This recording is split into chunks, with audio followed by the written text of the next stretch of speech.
السلام عليكم الإخوان الفلاحة. اليوم إن شاء الله غادي نطرقوا الموضوع ديال أصناف الزيتون. كيف ما هو معروف يعني في المغرب يعني كتواجد واحد المجموعة ديال الأصناف، منها أصناف اللي هي محلية وأصناف اللي هي أجنبية. من كنتكلموا عن الأصناف المحلية كنذكروا هنايا البيشولي المغربية، كاين الحوزية، كاين المنارة الذهبية، كاين المسلالة. بالنسبة للأصناف الأجنبية عندنا هنا البيشولي لونغدوك، البيكوا، لاربيكوين، المانزانيل، الكورونياكي. يعني واحد العدد ديال الأصناف اللي كتعتبر اللي أجنبية. في الاختيار ديال الصنف الملائم، هنايا كيلعب واحد الدور كبير هنا الفلاح قبل ما يفكر أنه يستثمر في القطاع ديال الزيتون ويدير واحد الضيعة ديالو، أنه حاول ما أمكن يفكر شنو هو الصنف الملائم اللي غادي يصلح له في الضيعة ديالو. يعني ما كنمشيوش للسوق ولا نمشيو للبيبينيير وناخدو واحد الصنف بدون ما نكونوا عارفين عليه واحد المجموعة ديال المعطيات. أول حاجة خص الفلاح يكون عارف يعني الظروف المناخية للمنطقة واش ملائمة للصنف. علاش كنربطو هنايا الظروف المناخية للمنطقة؟ بحكم أن يعني كاين مناطق اللي كنلقاو فيهم يعني الرطوبة طالعة، كنلقاو الحرارة، كنلقاو يعني مناطق جبلية. يعني بالنسبة للتساقطات، وهذا الشيء كامل عنده علاقة بالصنف اللي غادي تغرس، لأن الظروف المناخية هي اللي كتحدد يعني وكتدخل في الإنتاج. هي عامل مهم في تحديد الإنتاج، وكذلك حتى الآفات، خصوصا الأمراض الفطرية. هنا كنذكروا نهضروا على كمية الإنتاج الموجودة وجودتها. هنايا خصنا الصنف تكون عندنا عليه معلومات، يعني واش صنف منتج، واش فيه ظاهرة التناوب، واش كتكون نشوفوا الحدة ديال ظاهرة ديال التناوب في داك الصنف. كنتكلموا على الجودة، نشوفوا الجودة ديال داك الصنف، الجودة ديال الزيت. هادو أمور اللي خاص الفلاح ياخدهم بعين الاعتبار في المرحلة ديال أنه قبل ما يفكر يغرس خاص تكون عنده هاد المعطيات. كاين مسألة أخرى، المقاومة للآفات. هنايا خاص الفلاح يعرف يعني الصنف واش عنده مقاومة لمجموعة ديال الآفات اللي كتصيب الزيتون. خصوصا يعني الآفة ديال عين الطاووس. عندنا أصناف اللي كتكون حساسة لمرض العين الطاووس، وكاينة أصناف اللي هي كتكون مقاومة لهذا المرض هذا.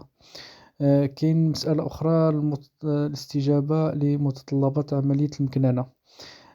كاين بعض الأصناف اللي دائما حنا الفلاحة كيتسائلوا كيقول لك يعني باغي يغرس يعني لاربيكوين ولا يغرس أصناف اللي كتكون خصوصا في الزراعات العالية الكثافة. هنا الفلاح دائما كنرشدوه أنه في حالة إلا كان عنده المساحة كبيرة وعنده يعني الإمكانيات أنه باش يدير المكننة في الحقل ديالو، يدخل المكننة في من ناحية يعني الجني، ولا من ناحية ديال التقليم، ولا من ناحية ديال لي طرافو دو سول، يعني جميع العمليات الزراعية. والمساحة كتكون كبيرة، يعني خاص المساحة اللي كبيرة، لأن في الأخير غادي يكون عندنا داك المنتوج. خاصنا نشوفو فين نوجهوه، لأن الإشكال اللي كيوقع أن الفلاح كيستثمر في كتار ولا جوج كتارات وفي واحد الصنف اللي هو يعني الكمية غادي تكون يعني قليلة، دونك ملي يخرجها للسوق ما غاديش يلقى واحد الطلب عليها. عكس يعني المساحات اللي كتكون كبيرة، يعني كتكون واحد الإنتاج، ولا واحد الإنتاج اللي كيكون متوفر بكثرة، يعني كاين يعني في السوق ديالو، يعني يقدر أنه يسوقو بدون مشاكل. بالنسبة للأصناف، الفلاح خاصو ياخد بعين الاعتبار. كاين عندنا أصناف اللي هي ديال الزيت، وكاين أصناف اللي هي كتكون مزدوجة، وكاين أصناف ديال المائدة. كنهضرو على أصناف مزدوجة، أصناف اللي صالحة للزيت وصالحة للتصبير. مثال البيشولي الماروكان هي البلدية، كنهضرو على الحوزية، المنارة الذهبية. هادو أصناف صالحين للزيت وصالحين في نفس الوقت للتصبير. كاين أصناف اللي خاصة غير للزيت، كنتكلمو على لاربيكوين، على البيكوال، على فرونطوا. هادو أصناف اللي كيمشيو للزيت. كاين أوجي بلانكا، هادي صنف إسباني، هذا كيمشي للتصبير. كاين المسلالة والمانزانيلا، هادو للتصبير. وكاين الكوردال، هادو للتصبير. كوردال يعني الكاليبر ديالو كيكون كبير، وهذا مطلوب بزاف في التصبير. بالنسبة نتكلمو على البيشولي الماروكان، يعني الزيتون البلدي كيسميوه المغاربة.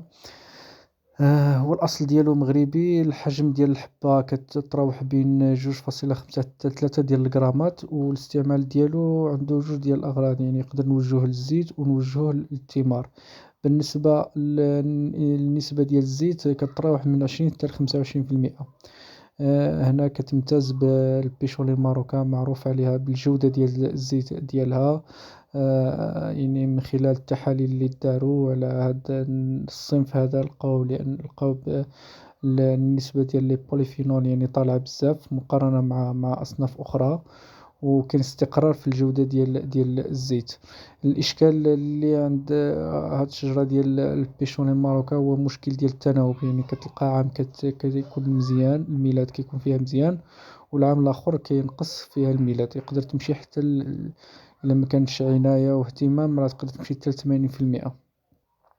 السلبيات ديالها كذلك أنها الصنف اللي ما كيقاومش مرض عين الطوس، يعني حساسة ومرض عين الطوس. هنا كما كتلاحظوا في هاد المخطط، هنا عندنا يعني النسبة ديال الزيت في 2017 بالنسبة للبيشولي الماروكا. هنا كما كتلاحظوا في هذا المبيان، يعني في خلال يعني الدور ديال التساقطات المطرية في الرفع من النسبة ديال الزيت. إلا لاحظتوا يعني في 11 في شهر 11، يعني إذا كانت التساقطات مباشرة كتلاحظوا ارتفاع ديال النسبة ديال الزيت. كاين أصناف أخرى اللي هي النوع ديال المنارة. هذا الصنف اللي يقدر يوصل الإنتاج ديالو حتى ل60 كيلوغرام في الشجرة. النسبة ديال الزيت 20%. الصنف اللي هو كيقاوم المرض ديال السل، والثمار ديالو يعني بين 3.4 حتى 3.9. وهذا الصنف اللي هو مزدوج، يمشي للزيت ويمشي للتصبير. التناوب يعني لافونتاج اللي عنده مقارنة مع البلدية، عندنا الحدة ديال التناوب يعني أقل ب30%، يعني ما كيكونش واحد الانخفاض كبير مقارنة مع البيشولين ماروكا. الحوزية نفس الشيء، يعني تقريبا عندها نفس الخصائص اللي عند المنارة. حوزية هو الصنف اللي كيقاوم مرض السل، وكيقاوم عين الطاووس. كنمشيو للصنف الذهبية. هذا الصنف اللي كيقاوم المرض ديال التبركلوز وعين الطاووس والداكيوس، يعني لاموش دوليف، يعني الذبابة ديال الزيتون. النسبة ديال الزيت كتمشي حتى ل 18%. بالنسبة للزيتون مسلالة، هذا مسلالة يعني هو كيتوجه للتصبير فقط. الحجم ديال الثمار كبيرة، كتوصل يعني من 7 حتى ل8 ديال الغرامات. عندنا صنف آخر اللي هو البيشولي لونغدوك. هذا الصنف اللي هو فرنسي. الأهمية اللي كتجلى في أنه دخول مبكر في الإنتاج، يعني بعد واحد 3 ديال السنوات كيدخل في الإنتاج. نسبة ديال الزيت من 15 حتى 18، يعني نسبة شوية منخفضة. هو الزيتون اللي مطلوب خصوصا في التصبير، ويعني وكيطلبوه بزاف الوحدات ديال التصبير. وحتى في السوق يعني دائما كنلقاو بأن هذا النوع نتاع البيشون لي لونغدوك دائما زايد بواحد الدرهم على المقارنة مع الزيتون سواء الحلوزية، سواء المنارة، سواء البيشون ماروك. عنده مقاومة للمرض عين الطاووس. والحجم نتاع الحبة يعني متوسط، كيتراوح من بين 3 حتى ل5 ديال الغرامات. الإشكال اللي فيه عندنا مشكل ديال التناوب. بالنسبة للاربيكوين، الاربيكوين هذا صنف إسباني. النسبة ديال الزيت يعني من 18 حتى 24، يعني نسبة اللي هي مزيانة. المردودية يعني كيكون فيه الإنتاج كبير. بالنسبة للحبات ديالو صغيرة، الحبات ديال الاربيكوين كتوصل من 1 حتى ل2 غرامات. الإنتاج اللي كيكون مبكر، ابتداء من السنة الثالثة كيدخل في الإنتاج. بالنسبة للجني ديال الثمار ساهل، لأن الشجرة ما كتكبرش بزاف، ويعني كتكون سهلة بالنسبة للجني. الإشكال اللي فيها هو الجودة ديال الزيت، يعني الجودة ديالها ما كتبقاش مستقرة. وكنشوفو يعني في إسبانيا يعني كيجي ياخدو الزيت نتاع البيشول الماروكان وكيكوبيو بها هاد الاربيكوين، يعني باش انهم يحسنوا من الجودة ديال الزيت. كاين انواع اخرى اللي المانزانيل اللي هو صنف اسباني، هذا كيمشي للتصبير. بحكم يعني الوزن الكبير ديالو من 5 حتى 6 ديال الغرامات. الإشكال اللي في المنزانيل هو حساس للمرض ديال الفيرتيسيليوز، والمرض ديال العنطاوس، والمرض ديال السل، والذبابة شجرة الزيتون. يعني لي فاريتي ولا الأصناف دائما، الملاحظ اللي خص يلاحظ الفلاح الأصناف اللي كتكون كبيرة دائما كتكون يعني معرضة الهجوم ديال الحشرة ديال الذبابة ديال الزيتون. بالنسبة عندنا النوع الآخر اللي هو كذلك إسباني، البيكوال، تا هو المساحة اللي هو كتعطي واحد المساحة كبيرة في إسبانيا، يعني كتقدر توصل حتى 70% من المساحة المزروعة في إسبانيا من هذا النوع ديال البيكوال. النسبة ديال الزيت كذلك مزيانة فيه، كتوصل من 22 حتى 25%. الحجم ديال الثمار يعني متوسطة، من 2.5 حتى 3.5 ديال الغرام.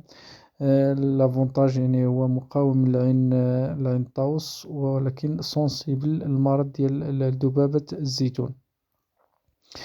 عندنا كورونيكي اللي هو صنف يوناني، الشجرة متوسطة الحجم. الحبة كذلك يعني حبة اللي صغيرة، يعني من 0.8 حتى 1,1 غرام. يعني معروفة أنها كتعطي الزيت مزيان، والروندمون فيها مزيان. تقريبا يعني كاين واحد العدد ديال الأصناف، من بينها غوردال، هذا الصنف اللي هو كذلك إسباني. كيتراوح الوزن ديال الثمار من 8 حتى ل10. إلا لاحظتو يعني الحجم ديال مقارنة يعني مع الصنف ديال الاربيكوين، يعني راه فوا 10، يعني لو بوا ديالو، يعني هو حجم كبير. هو فقط كيتوجه للتصبير. هنايا هذا الطابلو هذا اللي فيه يعني مختلف يعني الأصناف والنسب ديال الزيت. كنلاحظوا يعني الصنف ديال بيكوال، يعني النسبة ديال الزيت طالعة فيه. كنلاحظوا الاربيكوين.